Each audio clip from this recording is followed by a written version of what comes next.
Think back.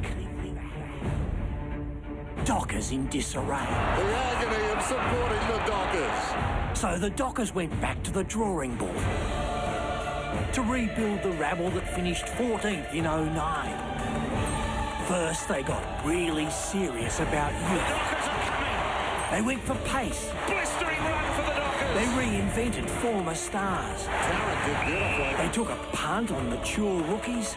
This man is unbelievable. Win on the road. Fremantle have won.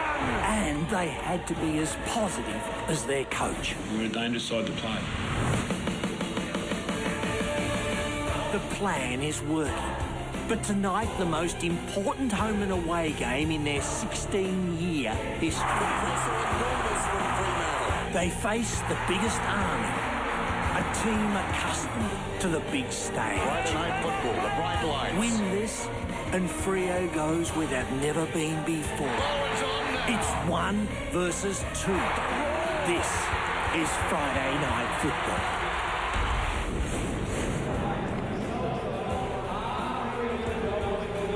And out come Collingwood, they're riding the crest of the wave. I'm with Lee Matthews. Gee, their form has been magnificent over the last month, Lee. Oh, absolutely. And the Purple Haze is out in full force tonight, but Collingwood have kicked now over 150 points the last 2 weeks, so they're in good form, and so are the Dockers. Great game coming up. And one of the things with Collingwood, they've had so many different goal kickers. I think they've averaged 11 goal kickers in their last 4 matches at each of those games. Yeah, absolutely. That flexibility of positioning, you're never quite sure where the Collingwood midfielders, small forwards are going to be, and it's a great strength they have.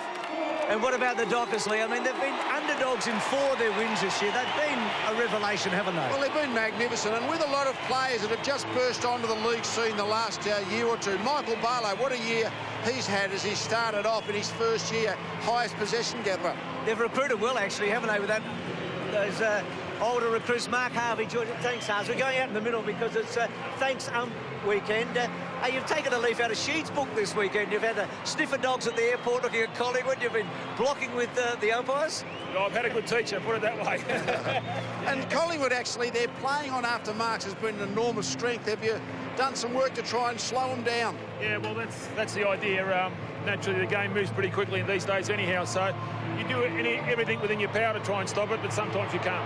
I guess the most important thing is we don't get stepped by it. Yeah, and you've had a great start to the year. What are the measurable things that have been really good in this first part of the season? You know, the real strange part about footy, Lee, is that you can't measure pressure. Yeah. And I think that's where we've been so good. Tackling stats been really good. Yeah, well, they have, yeah, but also the pressure, but just hurrying up the decision of the opposition. And Ryan Crowley took Luke Powell last week. Going to give him a specific match-up tonight? Yeah, he will, but naturally they've got a number of players they rotate through the middle there. You know, Spawn and even Sidebottom's in good form, all these sort of players. So we're just going to monitor that and see what match-up we can get. Beautiful, thanks, Harvey. Harvey, you get going because Mickey's waiting for you. All the best. Terrific, Mark Harvey. It is thanks weekend, which is a very important thing in the toss of the coin about to take place. So what a big night for Mark Harvey and the team, Lee. Oh, absolutely, yeah, and it's a magnificent cause, of course. All the AFL coaches are doing this week with the umpires as an example to all levels of footy. Thanks, boys. Okay, Tom, thanks. Okay, Tom's got the toss. It'll be Nick's call. Great go. Tails is called, and heads it is. Well, they start the right way. The Fremantle Dockers win the toss. I'm with Tom Harley, and Tom, they've been playing these Fremantle Dockers off Broadway, but tonight it's the big time. It certainly is, and I'm really excited to be here. It's a 1v2 game, and Fremantle have got plenty to play for, as do Collingwood, so can't wait for the ball to be bounced. Okay, the Magpies have made just the one change. Jack Anthony comes back into their side, replaces Paul Medhurst, who I'm sure would have loved to have played in this game. He certainly would have loved to have played. He played in a few of the dark years for the Dockers, but Jack Anthony comes in for his first game since round 2. He's in a sort of a platoon with young Dawes as well for that full forward spot, so a really important game for him tonight. Question without notice, where do you see Leon Davis right now? Yeah, look, this is footage of Leon kicking goal of the year in 2008. 2009, he was an All-Australian, averaging 21 touches a game, a goal and a half a game. His numbers are certainly down this year. He's about 13 touches a game. His tackles are up, but with the emergence of Beams and Sidebottom and Wellingham and the career best former Dale Thomas, he's spending more time in the forward 50. 2 goals last week, 10 for the season for Leon Davis.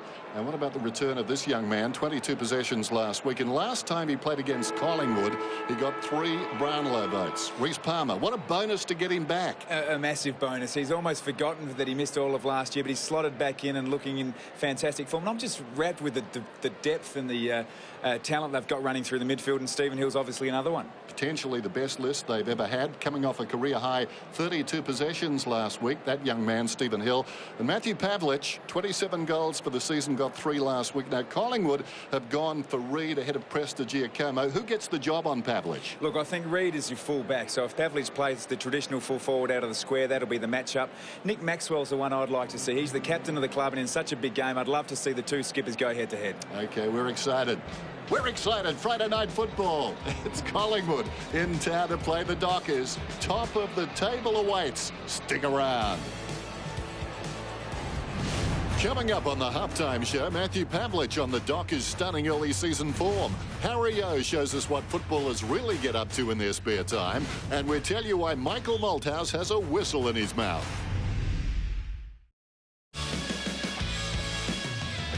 So there they are, the 6-1 Dockers with their giant Aaron Sandilands, who no doubt will play a pivotal role tonight. Luke Ball, what a couple of weeks he's had. The 3 goals against Carlton and the 9 tackles against North Melbourne. 150th game for Luke tonight. Of course, 143 of those with the Saints.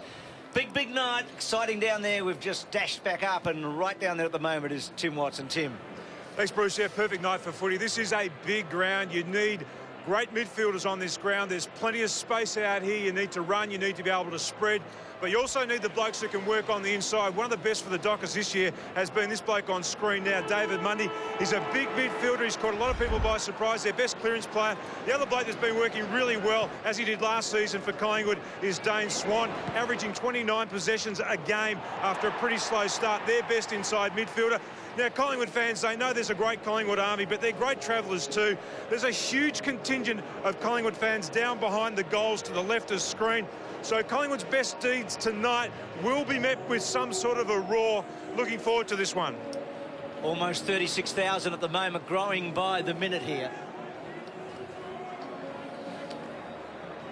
Interesting that Collingwood is starting Dane Swan on the bench. I think, one, it's an indication of the depth in Collingwood's midfield, and I suspect if Ryan Crowley was going to take a matchup, you'd think it might be Dane Swan, so that just throws the starting matchups a little bit. Of course, the team's 40 minutes before the game, you have to announce your 4-man interchange, so every now and again you try and do something a bit unexpected there. I wonder who's going to get Pavlich tonight. Yeah, I think that if Pav plays out of the goal square, Ben Reid's the nominal fullback for the Pies. But I'd love to see the 2 skippers go head-to-head in such a big stage on first, second. So fantastic matchup awaits.